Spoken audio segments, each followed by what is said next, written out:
It's interesting because you're still playing Fender. Yeah.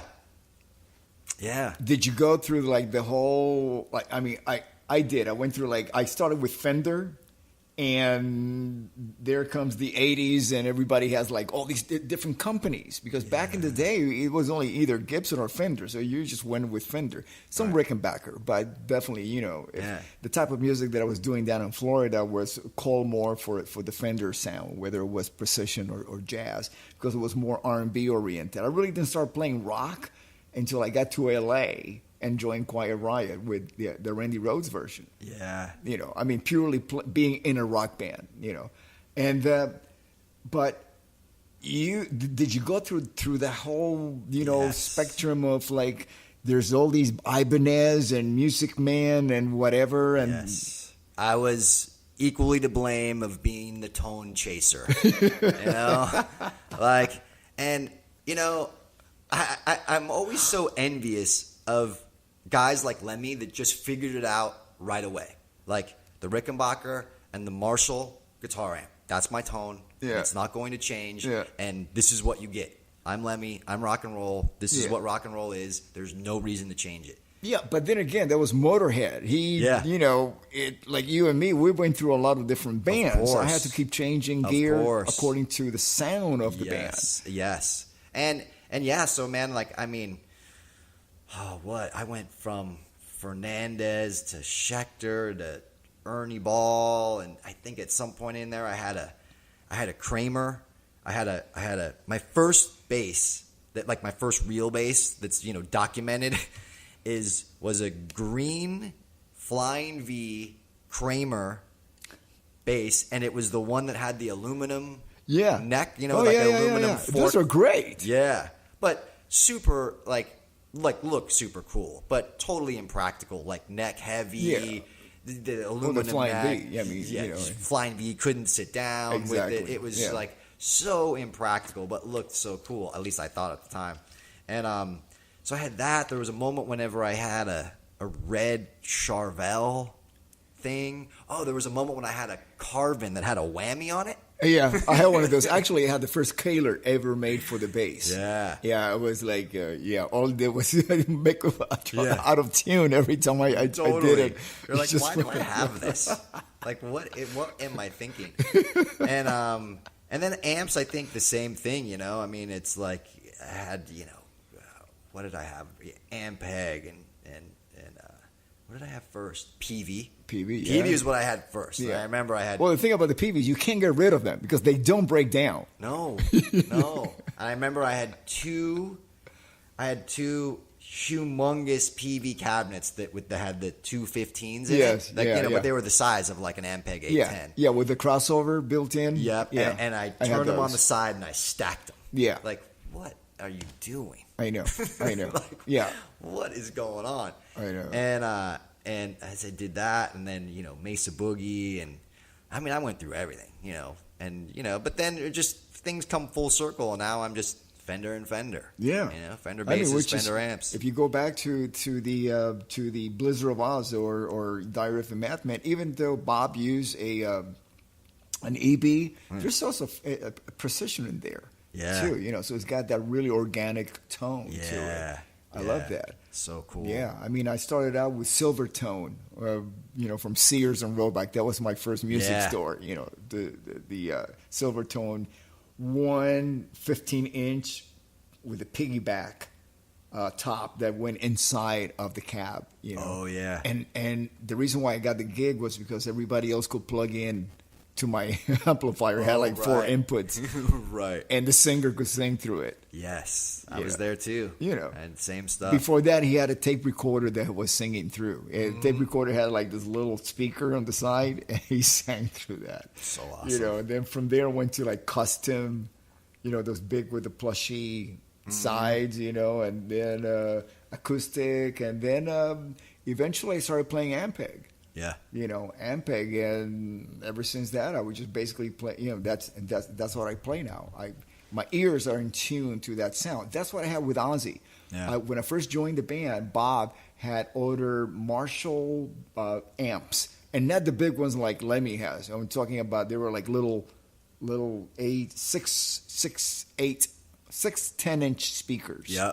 Very shallow back. They didn't have a whole lot of low end, Yeah. It probably worked really well for Bob, playing with the pick and stuff like that. For me, it just didn't have enough foundation in the sound. So they went out and bought me three 810s with 3 heads. Oh, yeah. Yeah. Yeah. And that was my backline, for the whole Blizzard and Diary. And then I only had one bass at the time because remember I went from 0 to playing with Ozzy, Yeah. and I didn't have any money to buy more gear, so they bought me this Music Man Sabre with a preamp, which meant that now I have to Frankenstein my Jazz 67 to stick a preamp in there. Yep. You got to keep up. To keep up, to get chasing the tone. Yeah, tone chasers. That's us. Most of Speak of the Devil, the Black Sabbath recordings, I played that with a Washburn. Okay. Yeah, Washburn wanted me to, endorse them. Yeah. And so I brought out this Music Man, and I told the artist rep, okay, if you can make this Washburn sound as good as this Music Man, I'll work with you. Right. So they sent a Washburn, I think it's an AB40, over to Stars Guitars up in San Francisco, and they have Bill Bartolini, hand wired everything, preamp and pickups, and they give it back to me, and that's the bass that I used for a long, long time. I used it on I got it at the very last show in Irvine that we did for the Diary of the Madman tour. Then I took it out on the road with me. I used it in Japan, Hawaii.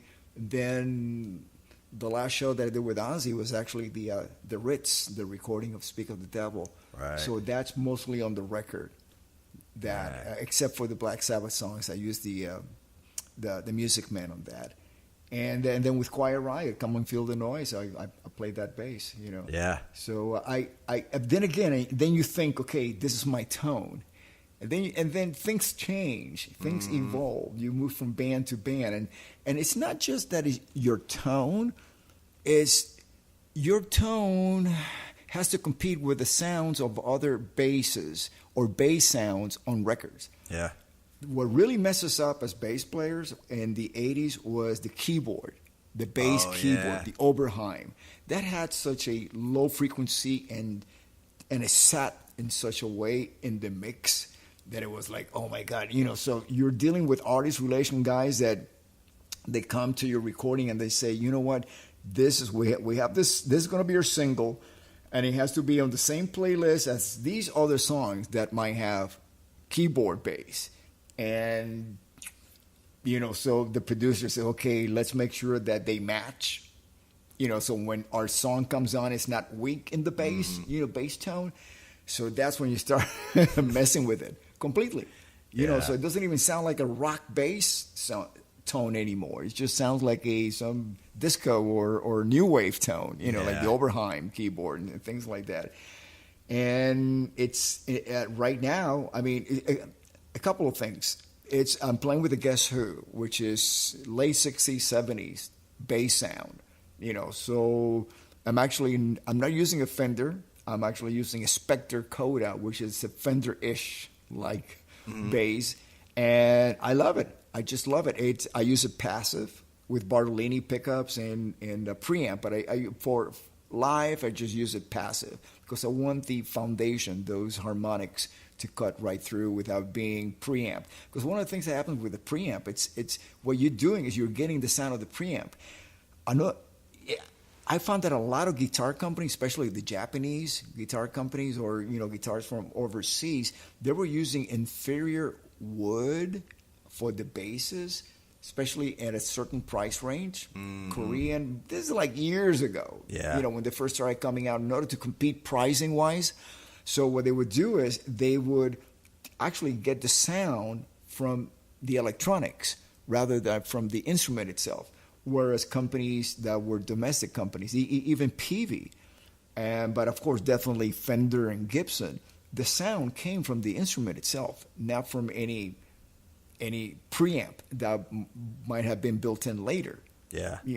And another thing that bass players we didn't have back in the day was pedals that were designed for the bass. No, you had to use guitar ones. And those would cut off the frequency. Big time. Yeah, big time. So it wasn't later on until, those became available that we were able to actually bypass that. Right now I have a couple of pedals. One of them is the Solo Dallas Storm. Have you heard about this one? Okay. When I started playing with Ozzy, I inherited the ELO's Schaefer Vega wireless systems. Are you familiar with those? They were like the first ones ever designed. They were actually ELOs, and Jet Records managed ELOs, so everything. So they stopped using them, and they gave them to me to use during Blizzard and Diary. And there's a certain limiter in circuitry built into the wireless system that gives it kind of like a punchy sound when you play with your fingers. Okay. So it sounds like you're picking. So what happened was that the frequencies that were designated to those wireless systems became illegal with time. There was actually UHF. Like I remember I was doing a show in Rochester with Ozzy, and all of a sudden, Taxi started coming through my bass system. Oh man. Yeah, and so it was at the very beginning of the wireless revolution for musical instruments. But then this company, Solo Dallas, actually started working together with Ken Schaefer, who designed the wireless systems. And what they did is they got the tone out. It's not a wireless system anymore. It's a tone shaper. Interesting. So that tone that was available, I mean, for the matter of fact, that's what Angus uses to get that AC/DC in your face guitar tone. And he even records with it. Yeah. Yeah. So it's again, I've been listening a lot to my previous work. Whether it's like Tribute or Speak of the Devil, trying to recapture that honesty in the sound and the tone, because it was completely different back then. It's an interesting perspective too when you go back in time and you listen to that and you just go like, how did I deviate so far away from something that was pretty awesome? Like it's just a natural progression. Like oh, this sounds great, but maybe it could sound better. And then I mean, I don't know about you, but like I think it was unavoidable that at some point in the 80s we all get too many pedals. Oh yeah. Well, you were pedal shamed if you didn't have any. What do you mean? You're not using. One time I was playing with Ingve, and he looks at me and says, "You're not using a compressor." I guess I must. Yeah, I don't know. Yeah, why? Who notices? Yeah. It's like, really? Oh boy! I mean, I've gotten so far without one, and I guess I must have a compressor now. Yeah, yeah. I don't use anything anymore. I mean, I there's on like No More Tears. I click on and off the overdrive on my amp, but that's it. Like I mean, but I don't use any effects or anything. That Fender overdrive that's built into that amp, yes, is magnificent. It's insane. It is insane. It's insane, and I often have this conversation, and whenever the first time I tried that amp, and I was so blown away, and then because the overdrive is brilliant, and it's like whatever, it's a $1,500 amp, $2,000 amp, and it's like, and I always wonder, it's like to get that tone, and it's so organic, and it's so brutal, yes, and you just go like, why would you buy a $2,000 amp to have your tone be $100 stomp box? Yeah, exactly. Like, yeah. It just doesn't make any sense. It's like this is it's girth. It's just there, and it's just part of the amp, and it's just I've never heard anything like it. Me neither. It reminds me of like old technology. It reminds me of sticking my head inside of a huge tube, and it's almost about to blow up. Yeah, because it has that growl, but it's just harmonic distortion, and it's beautiful. It's just beautiful. Yeah, and it's just that little switch. It just yeah. It's fantastic. And when did you start playing the what is it, Esquire, right? Esquire I was doing. So what happened is that my buddy works at Fender, and there was some moment. I don't even know what it was, but there was some moment when I go, I wonder if I should try a short scale bass. Interesting. You know, and I just kind of always want to try. But you know, they're not